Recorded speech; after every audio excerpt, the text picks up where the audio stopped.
सुतं देवं कंसचाणूरमर्दनं देवकी परमानंदम कृष्णं वंदे जगद्गुरुम्। धर्म मीमांसा चैनल पर मैं डॉक्टर शैलेंद्र कुमार सभी सुधी श्रोताओं, सनातन धर्मावलंबियों, विद्वानों सबका स्वागत करता हूँ, अभिनंदन करता हूँ। आज का विषय बड़ा महत्वपूर्ण है और रोचक है। प्रधानमंत्री मोदी जी का जो एक उनकी दृष्टि है और देश के लिए रणनीति बनाने की एक उनकी अपनी दृष्टि है, उस पर विचार करेंगे कि वो कैसे कैसे कार्य करते हैं देश के लिए और उससे हमारे देश को कितना लाभ हो सकता है, होता भी है। तो उसी संदर्भ में बातचीत हम आज कर रहे हैं साइप्रस। साइप्रस एक बहुत ही छोटा सा नन्हा सा देश है और वो तुर्की के उसके मानचित्र यदि आप देखें तो नीचे है और वो देश इतना छोटा है कि वहां पर जो साइप्रस है अभी उसकी जनसंख्या मात्र 14 लाख है, लेकिन अपने आप में अति महत्वपूर्ण स्थान है। ये अति महत्वपूर्ण देश है और उसका विलक्षण इतिहास है और अत्यंत सुंदर है। प्राकृतिक दृष्टिकोण से इतना सुंदर स्थान है कि वहां पे लाखों पर्यटक जाते हैं, घूमने जाते हैं, हमारे देश के भी पर्यटक जाते हैं। तो साइप्रस बड़ा महत्वपूर्ण देश है जो तुर्की के नीचे है। प्रधानमंत्री ने उस देश को का भ्रमण किया, अभी यात्रा की। जब वो कनाडा जा रहे थे G7 की शिखर सम्मेलन में शामिल होने के लिए, तो उसके पूर्व उन्होंने लगभग 2 दिन का समय वहां पे बिताया। संसार का सबसे बड़ा देश है आज भारत, जनसंख्या के दृष्टिकोण से सबसे बड़ा लोकतंत्र है और उस इतने बड़े लोकतंत्र का, इतने बड़े देश का प्रधानमंत्री एक नन्हे से छोटे से 14 लाख के देश को 2 दिन का समय क्यों देगा? यह विचारणीय प्रश्न है। तो आपको बड़ा आश्चर्य होगा जानकर कि हमारे देश के लिए साइप्रस बहुत महत्वपूर्ण है। अभी हाल में हमने ऑपरेशन सिंदूर के समय देखा कि पाकिस्तान का साथ तुर्की ने दिया खुलकर। अतीत में भी तुर्की ने सदा पाकिस्तान का साथ दिया है, कश्मीर का विषय हो या अन्य विषय हो, लेकिन वो पाकिस्तान के साथ रहा है। जबकि भारत ने तुर्की में जब भूकंप आया था, भयंकर भूकंप, तो जिन देशों ने सबसे पहले मानवीय सहायता पहुंचाई उनमें भारत था और वहां के लोग बहुत प्रसन्न हुए। उसी प्रकार से अन्य विषयों में भी भारत ने तुर्की की सहायता की है, लेकिन उसका कोई प्रत्युत्तर तुर्की ने भारत को नहीं दिया। और पाकिस्तान का साथ देने से यह और स्पष्ट हो गया कि तुर्की भारत के विरोध में किसी भी सीमा तक जा सकता है। यह भारत के लिए चिंता का विषय है। तुर्की ने न केवल ड्रोन सप्लाई किए पाकिस्तान को युद्ध के समय, वरन कहते हैं कि ड्रोन चलाने वाले जो ऑपरेटर हैं उनको भी भेजा पाकिस्तान में। ये बड़ा दुखद था। अब देखिए कि प्रधानमंत्री ने कैसा काम किया है। साइप्रस और तुर्की में 36 का आंकड़ा है और यह ऐतिहासिक आंकड़ा है, बहुत दिनों से है, लंबे समय से चल रहा है। क्यों चल रहा है? तो हमें इतिहास में जाना होगा। जब ग्रीक जो एम्पायर था ग्रीस का, वो बड़ा एम्पायर था और आज का जो तुर्की है वह ग्रीस का ही हिस्सा था। सच तो यह है कि जो ग्रीक एम्पायर था उसका जो मुख्यालय है, राजधानी है, वो आज का जो इस्तांबुल है वहीं पर थी राजधानी। और ईस्टर्न ऑर्थोडॉक्स चर्च जो है उसका भी मुख्यालय उसको कहा जाता है। ईस्टर्न रोमन एम्पायर भी उसको कहा जाता है। लेकिन 1453 में ये तुर्क वहां पहुंच गए और तुर्क में एक सुलेमान नाम का व्यक्ति था। उसने ग्रीक जो शासन है उसको उखाड़ फेंका और वहां पर एक प्रकार से इस्लामी शासन की स्थापना हो गई। कालांतर में वही खलीफा भी बन गया। तो जिसको हम खिलाफत कहते हैं वो खिलाफत की भी स्थापना वहीं हो गई और इसको हम बोलते हैं उस्मानी साम्राज्य। तो एक समय उस्मानी साम्राज्य बहुत फैल गया, दूर दूर तक फैल गया। इतना फैल गया कि पूरा ग्रीस जो है उसको लील गया, ग्रीस उसका हिस्सा बन गया। पूर्वी क्षेत्र में भी आज यूरोप के जो पूर्वी अनेक देश हैं उनको भी अपने में मिला लिया। और आज का जो आप देखते हैं सऊदी अरब, यूएई, ये सब जो बहुत सारे देश देख रहे हैं वो सारे देश उस्मानी साम्राज्य के अधीन आ गए। कालांतर में ग्रीस ने अपनी स्वतंत्रता के लिए आंदोलन चलाया और ब्रिटिश ने उनकी सहायता की और शनै शनै वो अपनी स्वतंत्रता प्राप्त करने में सफल हो गए। तो ग्रीस एक स्वतंत्र देश बन गया।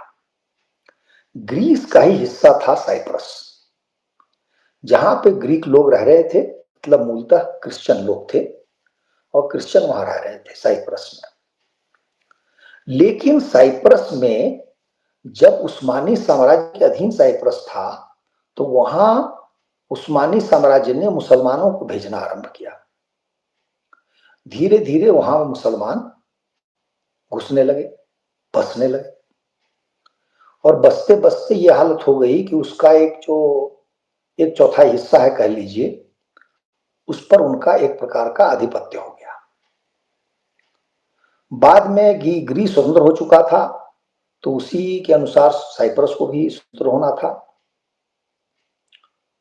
लेकिन साइप्रस उसको दो बातें थी, दो विकल्प थे, या तो ग्रीस का हिस्सा बन जाता या स्वतंत्र होता। तो इस बीच में संयुक्त राष्ट्र संघ जो है वो आ गया और संयुक्त राष्ट्र संघ ने उसको कहा कि ये एक स्वतंत्र देश होगा। तो साइप्रस एक स्वतंत्र देश बन गया। स्वतंत्र देश बनने के बाद अभी ये हाल की घटना है, अर्थात 1973-74 घटना है। मतलब आप लगा लीजिए 26 साल उधर और 25 साल इधर, तो ठीक 51 वर्ष पूर्व की घटना है जब तुर्की ने अपनी सेना भेज दी साइप्रस में और साइप्रस का जो एक चौथाई हिस्सा है उस पर कब्जा कर लिया। यह जो साइप्रस का आप मानचित्र देखेंगे तो उत्तर का जो हिस्सा है, उत्तर का छोटा सा हिस्सा, उस पर तुर्की फौज ने, तुर्की सेना ने कब्जा कर लिया। इस प्रकार से वह देश दो हिस्सों में बंट गया। जो तीन चौथाई हिस्सा था उस पर तो क्रिश्चियन लोगों का शासन चल रहा था और वैसे ही आज भी चल रहा है। लेकिन एक चौथाई हिस्से पर तुर्की का शासन आरंभ हो गया, अर्थात मुसलमानों का शासन आरंभ हो गया। तो इस प्रकार से साइप्रस दो हिस्सों में बंट गया। अब देखने वाली बात यह है कि साइप्रस के इस विभाजन को या तुर्की के कब्जे को संसार में किसी ने मान्यता नहीं दी और कोई इसको स्वीकार नहीं करता है। यूनाइटेड नेशन ने भी स्वीकार नहीं किया। उस हिस्से को मान्यता केवल तुर्की देता है, लेकिन बलात् उस एक चौथाई हिस्से पर तुर्की का आज कब्जा है। एक प्रकार से आप समझें इसका समानांतर हमारे देश में है, वह है कश्मीर। कि कश्मीर का, पूरे कश्मीर का विलय भारत में हुआ था, लेकिन उसके एक हिस्से पर पाकिस्तान ने बलात् अधिकार जमा लिया और उसमें से एक हिस्सा उसने चीन को दे दिया। तो वही स्थिति साइप्रस की है। तो साइप्रस और कश्मीर जो भारत की समस्या है वो एक दूसरे से मिलती जुलती है। तो इस प्रकार से देखें तो भारत का जो शत्रु है वो पाकिस्तान है और साइप्रस का जो शत्रु है वो तुर्की है। साइप्रस छोटा देश है लेकिन बहुत समृद्ध देश है। जो प्रति व्यक्ति उसकी आय है वो लगभग 74,000 अमेरिकी डॉलर है। तो आप समझ सकते हैं कि बहुत ही संपन्न, धनी, समृद्ध देश है वो। और यूरोपीय जो संघ है उसका सदस्य है। अगले वर्ष कहा जाता है कि साइप्रस यूरोपीय संघ का अध्यक्ष बनेगा, क्योंकि जो अध्यक्षीय पद है वो रोटेशनल है, वो घूमता रहता है। अगले वर्ष साइप्रस यूरोपीय संघ को चलाएगा। तो इस प्रकार से आप देखें तो साइप्रस बहुत महत्वपूर्ण देश बन जाता है। प्रधानमंत्री मोदी ने साइप्रस को चुना क्योंकि मित्र का शत्रु जो है वो शत्रु है। और आप देखिए, शत्रु का शत्रु मित्र है। तो इस प्रकार से प्रधानमंत्री वहां गए, वहां ने 2 दिन समय दिया। अतीत में भी भारत के प्रधानमंत्री वहां गए हैं। अटल बिहारी वाजपेयी गए थे, उसके पहले इंदिरा गांधी गई थी। लेकिन तब भारत इतना सामर्थ्यवान नहीं था, भारत इतना शक्तिशाली नहीं था। आज भारत बहुत कुछ करने की स्थिति में है। तो प्रधानमंत्री मोदी वहां गए और इसका महत्व आप समझिए कि प्रधानमंत्री मोदी के पहुंचने पर वहां के लोग कितना प्रसन्न हुए होंगे। वहां के राष्ट्रपति ने जब हमारे आदरणीय प्रधानमंत्री को वहां का सबसे बड़ा जो सम्मान है दिया, तो उनकी आंखें भर आई, वो भावुक हो गए। और यहां मैं इस बात पर बल दूंगा कि ये प्रधानमंत्री मोदी के व्यक्तित्व का एक अभिन्न हिस्सा है कि वो जो कुछ भी छोटा है, नन्हा सा है, मुख्य धारा में नहीं है, ऐसे व्यक्तियों को, ऐसे स्थान को बहुत महत्व देते हैं। दृष्टांत यह है कि भारत में उत्तर पूर्व के छोटे छोटे राज्य हैं, लेकिन ये प्रधानमंत्री मोदी पहले व्यक्ति हैं, पहले प्रधानमंत्री हैं जिन्होंने उत्तर पूर्व के सभी नन्हे नन्हे राज्यों को बहुत महत्व दिया। उनको मुख्य धारा में लाने के लिए, वहां विकास करने के लिए अथक प्रयत्न किए। वैसे ही संसार में भी वो बड़े नन्हे नन्हे छोटे छोटे देशों का भी भ्रमण करते हैं, वहां भी जाते हैं। तो आप समझिए, जब आप अपने से बहुत छोटे नन्हे देश या व्यक्ति को महत्व देते हैं तो वो आह्लादित हो जाता है, वह प्रसन्न हो जाता है, उसको कितना अच्छा लगता है कि हमें महत्व दिया गया है। तो अब क्या है कि साइप्रस के साथ भारत ने अनेक प्रकार के संबंध स्थापित कर लिए हैं। उनमें एक संबंध सैन्य समझौता भी हो सकता है।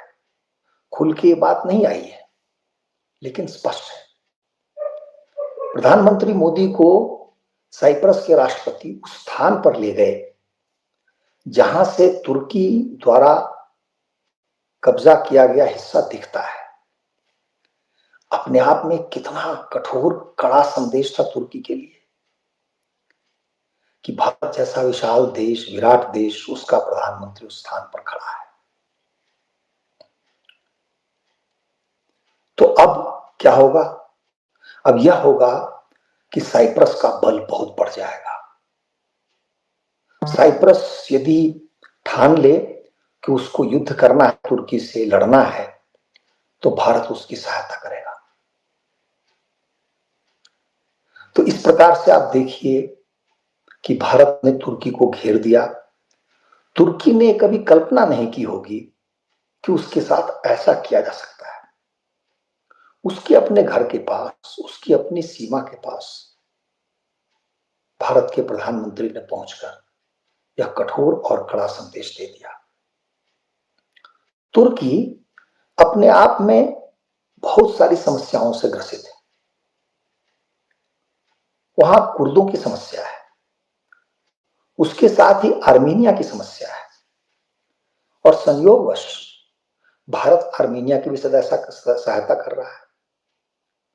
और कुर्दों को लेकर के अभी तक खुले रूप में कुछ सामने नहीं आया है, लेकिन मैं ऐसा मानता हूं कि भारत को कुर्दों का भी समर्थन करना चाहिए। कहना चाहिए कि कुर्दों पर अत्याचार हो रहा है और कुर्दों को अधिकार है कि वो अपना अलग अलग देश बना सके। इस प्रकार से यह संदेश केवल तुर्की के लिए नहीं होगा, पूरे संसार के लिए होगा। जो देश भी भारत के विरुद्ध खड़ा होगा, भारत के विरुद्ध षड्यंत्र करेगा, भारत के विरुद्ध अनाप शनाप करेगा, उसको भारत नहीं भूलेगा, उसको भारत नहीं छोड़ेगा। चीन के साथ भी ऐसा ही करना चाहिए। ताइवान को आप मानिए कि वो चीन का हिस्सा नहीं है। वन चाइना पॉलिसी को हम कूड़े में फेंक दें तो आप देखेंगे कि धीरे धीरे चीन भी सीधा हो जाएगा, क्योंकि अभी तक चीन ऐसा समझ रहा है कि भारत इस दिशा में कदम नहीं बढ़ाएगा। लेकिन अब समय आ गया है कि भारत को ऐसा करना चाहिए। जो भारत के साथ जैसा करेगा उसको उसी रूप में उत्तर मिलना चाहिए। और मुझे लगता है इस रणनीति के तहत प्रधानमंत्री मोदी की साइप्रस यात्रा अपने आप में ऐतिहासिक है, अभूतपूर्व है, और इससे भारत को बहुत लाभ मिलेगा आगे चलकर। तो मैं मानता हूं कि भारत की रणनीति बहुत अच्छी है, राष्ट्र हित में है, और ऐसे ही भारत को आगे बढ़ना चाहिए। आशा है हमारे दर्शकों को इस साइप्रस पर छोटी सी नन्ही सी वार्ता रोचक लगेगी, आपको पसंद आएगी। इसी प्रकार हम अन्य विषयों को लेते रहेंगे, आपके समक्ष उपस्थित रहेंगे। आपका स्नेह, आपका प्यार हमें मिल रहा है, हमारे सब्सक्रिप्शन हमारा बढ़ता जा रहा है, सदस्य संख्या बढ़ती जा रही है। हमने सोचा नहीं था कि इतनी जल्दी हम अब 7,500 के आसपास पहुंच गए हैं, और मुझे पूरी आशा है कि हम इसी तरह बढ़ते बढ़ते इस वर्षांत तक 25,000 सदस्य संख्या के साथ धर्म मीमांसा चैनल पर धर्म को आगे बढ़ाने में सहयोग करेंगे। यह हमारा छोटा सा नन्हा सा प्रयास है कि धर्म की जय हो। जहां कहीं भी अधर्म है उसका नाश होना चाहिए। हमारा यह नारा है, हमारी यह नीति है, हमारी यह दृष्टि है। भारत अभूतपूर्व गति से आगे बढ़ रहा है। भारत आगे बढ़ रहा है तो उसके पीछे धर्म की शक्ति है, सनातन धर्म की शक्ति है, हिंदू धर्म की शक्ति है। ऐसा लगता है जैसे बंद पिंजरे से इसकी शक्ति फूट रही है, बाहर आ रही है, निकल रही है। हम लोग जीवित हैं, अपनी आंखों से भारत को बढ़ता देख रहे हैं। जिन लोगों की आयु अभी केवल 20-25 वर्ष है, उन्होंने जो देखा है, उनके पहले की जो पीढ़ी है, पिताजी की पीढ़ी, उन्होंने जो देखा है उसमें देश में जमीन आसमान का अंतर आ चुका है। इसलिए जिस गति से हम बढ़ रहे हैं वो अपने आप में आह्लादित करने वाली चीज है। हमें प्रसन्नता होनी चाहिए कि हम इस प्रकार आगे बढ़ते जा रहे हैं। हमारा सैन्य बल बढ़ रहा है, हमारा आर्थिक बल बढ़ रहा है, हमारा नैतिक बल बढ़ रहा है, हमारा धर्म बल बढ़ रहा है। और मैं तो मानता हूं कि सबके पीछे धर्म है, और इसी को दृष्टि में रखते हुए हमने धर्म मीमांसा नाम रखा है चैनल का। तो आप सभी धर्मावलंबियों से यही प्रार्थना है कि हमसे जुड़े रहें और जो भी आपकी अपेक्षाएं हो, जो भी आपकी इच्छाएं हो, अभिलाषाएं हो, विषयों को लेकर वो हमारे सामने प्रकट करें। हमें बड़ी प्रसन्नता होगी उन विषयों को लेकर उन पर हम विमर्श करें, बातों को आगे बढ़ाएं, ताकि धर्म का प्रसार हो, धर्म की जड़ पाताल तक जाए, धर्म का ध्वज आकाश तक जाए। तो धर्म की जय हो, अधर्म का नाश हो। जय जय श्री राम।